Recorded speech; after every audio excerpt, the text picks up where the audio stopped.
नमस्कार, मैं हूं आपके साथ वैशाली और आप देख रहे हैं अनंत टीवी लाइव। आइए बढ़ते हैं खबरों की ओर। मुख्यमंत्री डॉक्टर मोहन यादव की उपस्थिति में आज रविंद्र भवन में गोवर्धन पूजा का राज्य स्तरीय कार्यक्रम आयोजित किया गया। गोवर्धन पर्व के सांस्कृतिक और आर्थिक महत्व पर केंद्रित इस आयोजन में गौ संस्कृति, परिवेश के प्रदर्शन और स्वास्थ्य आधारित लाभों पर केंद्रित प्रदर्शनी भी लगाई गई। उक्त प्रदर्शनी में मुख्य रूप से पंचगव्य उत्पाद, गौशिल्प उत्पाद, कृषि आधारित उत्पाद और दैनिक उपयोग के उत्पाद के आर्थिक महत्व को प्रदर्शित किया गया है।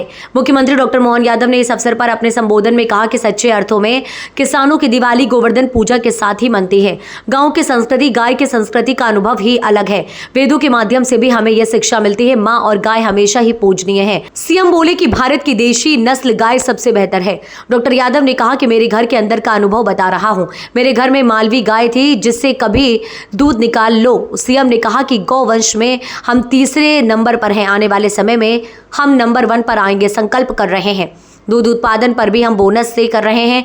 गौपालकों के लिए हम योजनाएं लाए हैं। जिन्होंने गाय का शुद्ध घी खाया वो कम बीमार होता है। लक्ष्मी पूजा बिना कमल के फूल के बिना कैसे हो सकती है।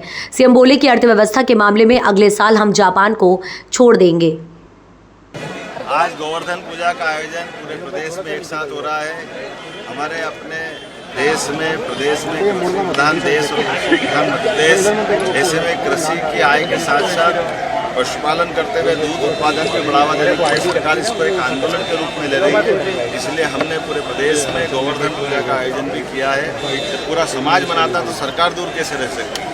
ऐसे में हमारी संस्कृति से जुड़ने का मौका भी मिलता है और दूध उत्पादन को बढ़ावा देने के लिए अवसर भी मिलता है। मेरी अपनी ओर से गोवर्धन पूजा के अवसर पर पूरे प्रदेश के सभी पशुपालकों को बधाई, समस्त प्रदेशवासियों को बधाई।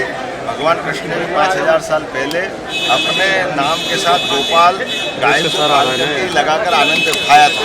वो मुरलीधर भी अगर है तो मुरली की तान सुनने के लिए पशु पक्षियों के साथ साथ गौमाता भी वहाँ उपस्थित रहती थी। मैं आज के इस अवसर पर अपने मध्य प्रदेश के अंदर सरकार की गणना के आधार पर पूरे देश में हम तीसरे नंबर पर गौ माता के नाम पर 1,39,00,000 से ज़्यादा गोवंश हमारे यहाँ है। हम कोशिश कर रहे हैं कि जो दूध उत्पादन की क्षमता भी 9% हमारे है, इसको बढ़ा करके 20% तक ले जाएंगे। नेशनल डेयरी डेवलपमेंट बोर्ड के माध्यम से हमारे सभी पशुपालकों की दूध उत्पादन क्षमता भी बढ़ाएंगे और सरकार बोनस देकर दूध उत्पादन के लिए बढ़ावा देने में तत्पर है। मैं उम्मीद कर रहा हूँ कि आने वाले समय में हमारे नगरीय निकाय, स्थानीय निकाय और अलग अलग प्रकार की गौशालाओं के माध्यम से जो बूढ़े, अपाहिज, लावारिस, निराश्रित ऐसा गोवंश है, उस गोवंश के लिए सरकार गौशालाएं चलाएगी और गौशालाओं में उनको रखा जाएगा। और जो दूध उत्पादन के क्षेत्र में आना चाहता है, विभिन्न प्रकार के अनुदान देकर के सभी प्रकार की योजनाओं का लाभ दिलाकर प्रत्येक किसान परिवार की दूध उत्पादन में भूमिका बढ़ाते हुए उसको लाभांश देने का भी हमने निर्णय किया है।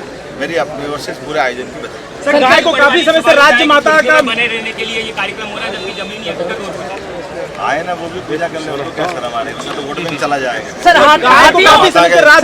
हाथियों के मौत के मामले में कल इमरजेंसी बैठक बुलाई थी, प्लीज। हमने एक कमेटी बनाकर तुरंत भेजा है। किसी प्रकार की कोई भी पशु हानि होती है अत्यंत कष्टकारी है।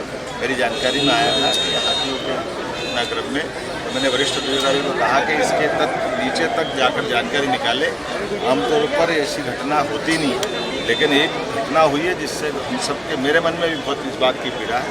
निश्चित रूप से हम इसकी जांच करेंगे और कोई भी दोषी उसको छोड़ेंगे। फिलहाल के लिए इस खबर में इतना ही। बने रहे अनंत टीवी लाइव के साथ। नमस्कार।